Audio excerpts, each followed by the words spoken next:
hoolota karaarraa badanii turre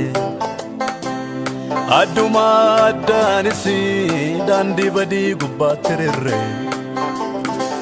nuyi warra akka hoolota karaarraa badanii turre adduma addaanis daandii badii gubbaatti rirre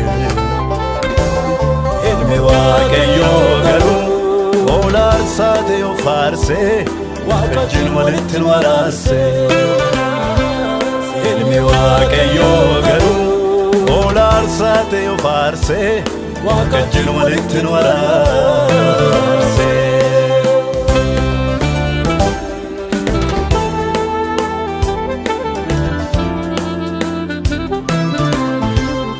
Abrahaam mucaa tokko qabu isa dulluma keessa argate arsaa gochuun manaa bahe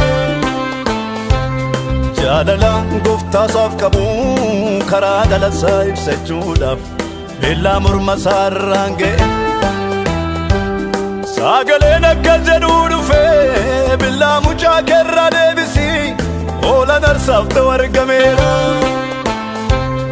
Abrahaam isas galagalee dudduuba isaa gaafa miillatu gaafta rangamaatti xaxameera hoolaan arsaaf ta'u argameera hinafee qalamuun isaaqii argamee hoolaan arsaaf ta'u inni bakka mucaa isaa bu'ee dhiigni isaa faca'ee bakka bu'u anaafis hoolaa kakuu haaraa bakka koo Yesuustu naa bu'e afeera lammata dukkoo qooda koosa darbe naa du'e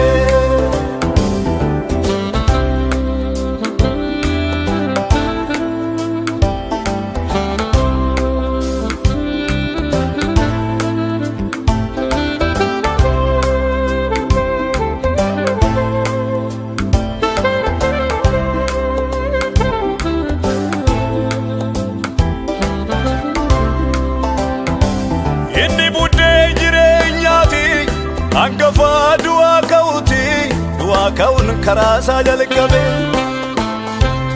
warra gaaddidduu du'aaf dukkana keessa jooraa turre karaa isaa ifti nu dhaqqabe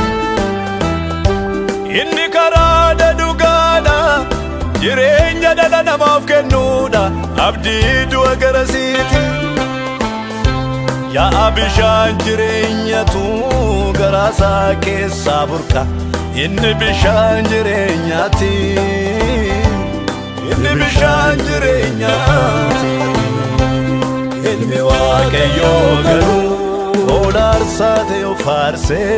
wajjin walitti nu araarse ilmi waaqayyoo garuu hoolaa arsaate yoo faarse wajjin walitti nu araarse ilmi waaqayyoo garuu hoolaa arsaate yoo faarse wajjin walitti nu araarse ilmi waaqayyoo garuu